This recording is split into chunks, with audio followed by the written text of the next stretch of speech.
So I left the UFC and I was able to apply for the same therapeutic use exemption via British Columbia and their commission, and they approved it. And because the commission, which is overseen by the actual provincial government, it's the first time a government has looked at cannabis as a medicine in professional sports, and it's actually another foundation of medical cannabis rights, not only for myself, because it created precedent for other athletes as well to take it.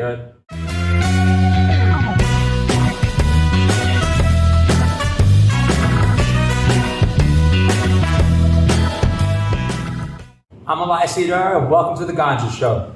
Hi Elias, how's it going? Like, we are at Lift and Go right now. How's it going? It's going great.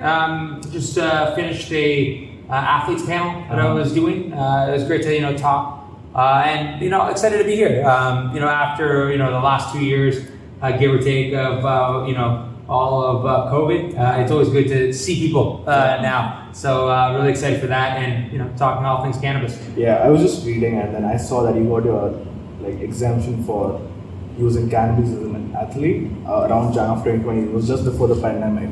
So how did that turn out? It was a long process. It started when I was with the UFC.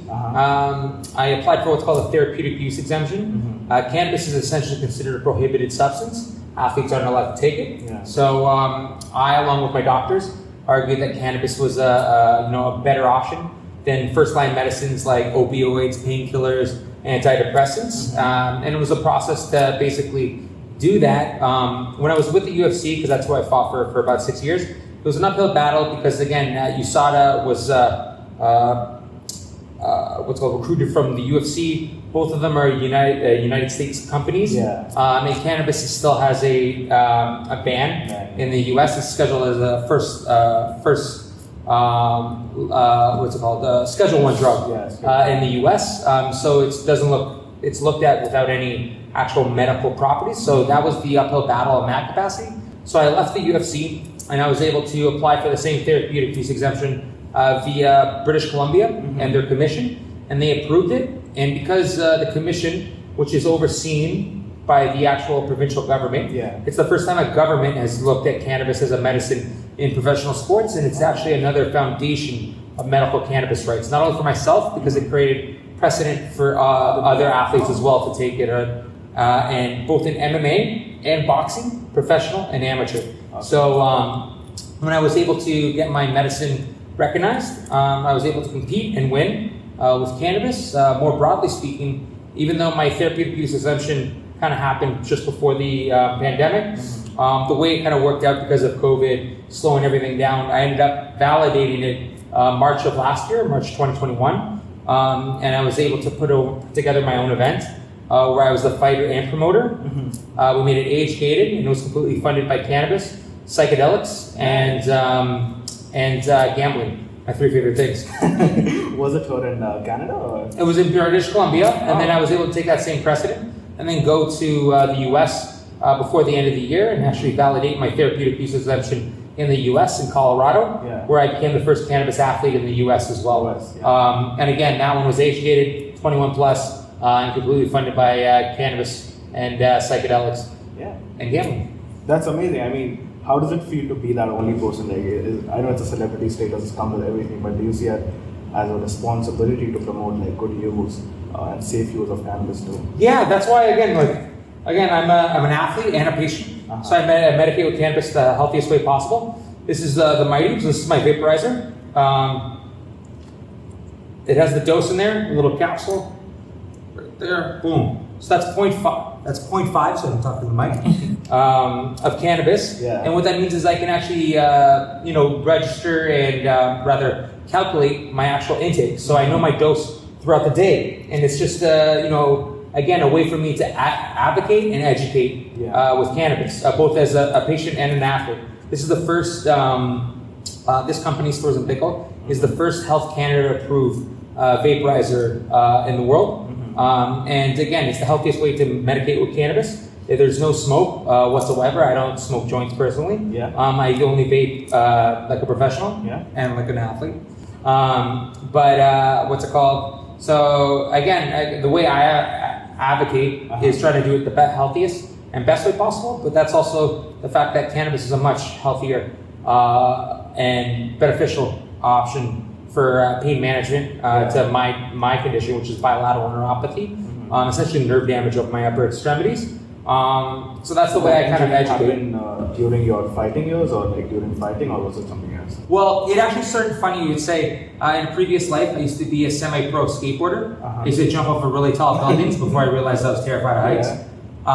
So I broke my hand, 2 breaks, 4 fractures. And I took bone out of my hip from a bone graft and made me a new wrist. So that's actually the medical basis for my therapeutic use exemption. And from there, obviously, the wear and tear of training aggravated it and compounded my condition. So again, instead of using first-line medicines like opioids, painkillers, and antidepressants is what they were telling me to take, I opted out for cannabis instead. Yeah, I mean that's crazy. Like I also work in retail right now and see how many people actually smoke. I try and ship them to vaping, like vaping flower, because that's the safest way. People think of vaping flower, they think of vaping oils instead of nicotine. So that's why they get confused a lot. But it's crazy that you fought for it and you basically got an exemption.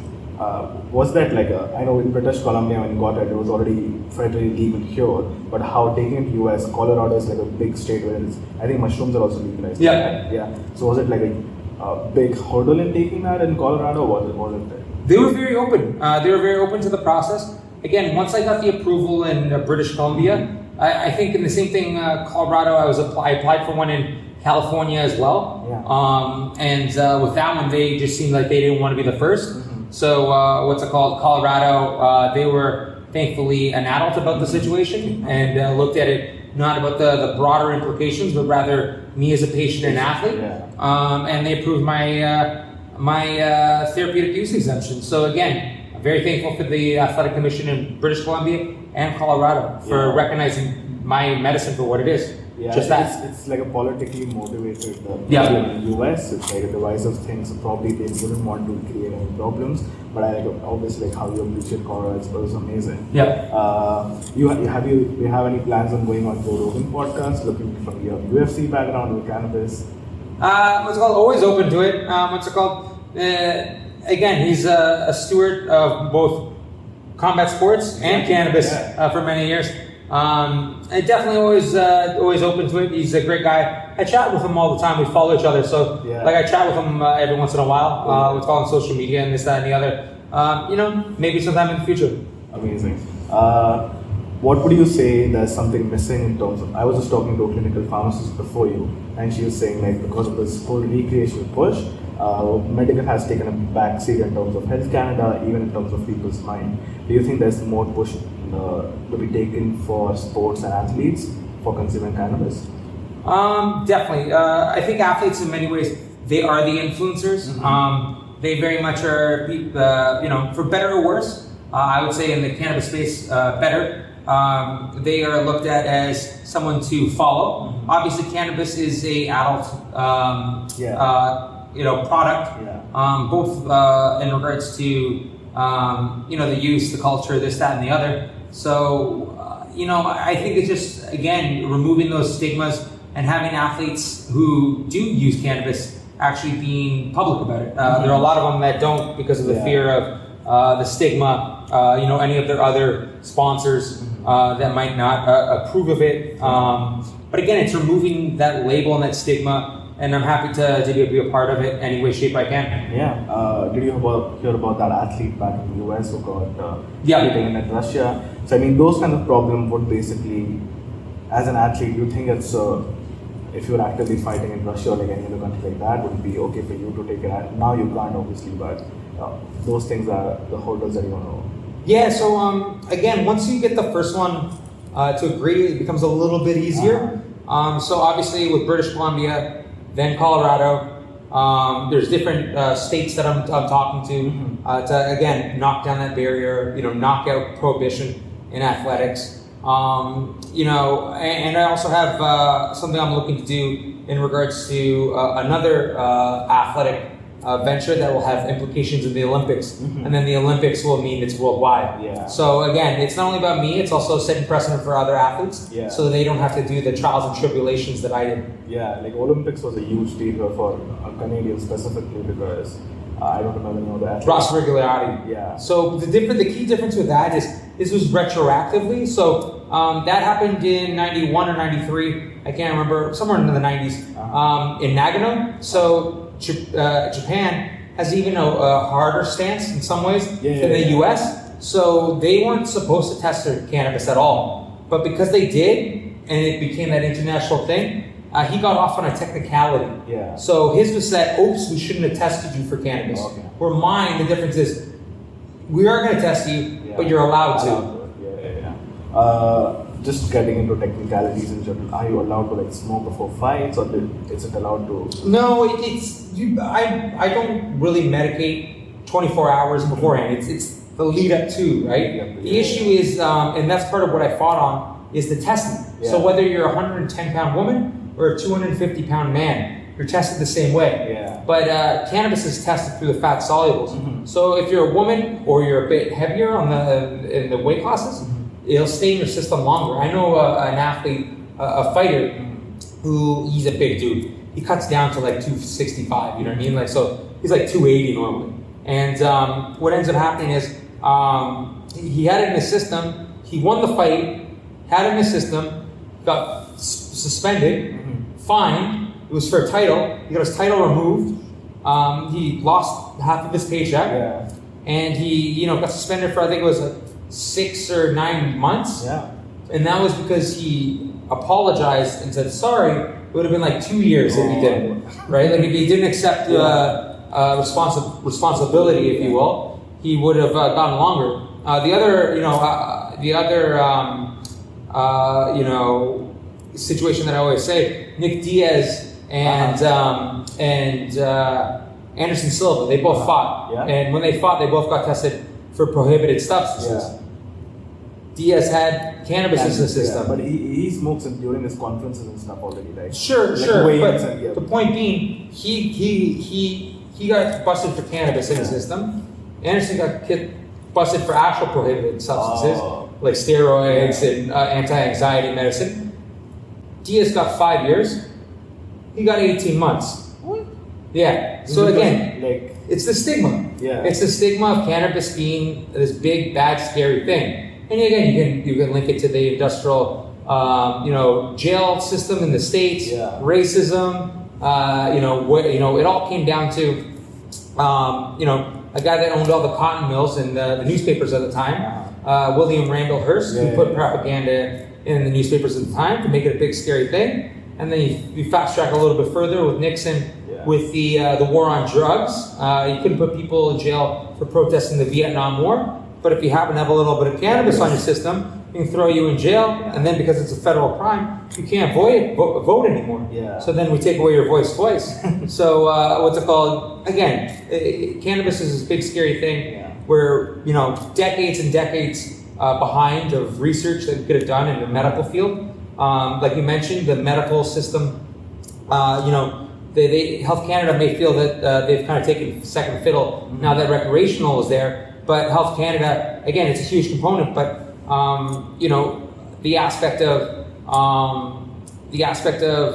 medicine and research more broadly speaking is just behind because of the stigma that they once had. Yeah, exactly. When you're talking about prohibition, that's how it got to India, because India was totally legal to sell in shops and everything, right? I know someone who has used to smoke buy from legal shops back then. It got prohibited, even though it's in our culture, we have a god who smokes weed. 100%. But just because someone who smokes powerful, which is the US, they force us to ban it, and now they want to legalize it. But India is far behind; they don't want to do anything because it's a political issue now.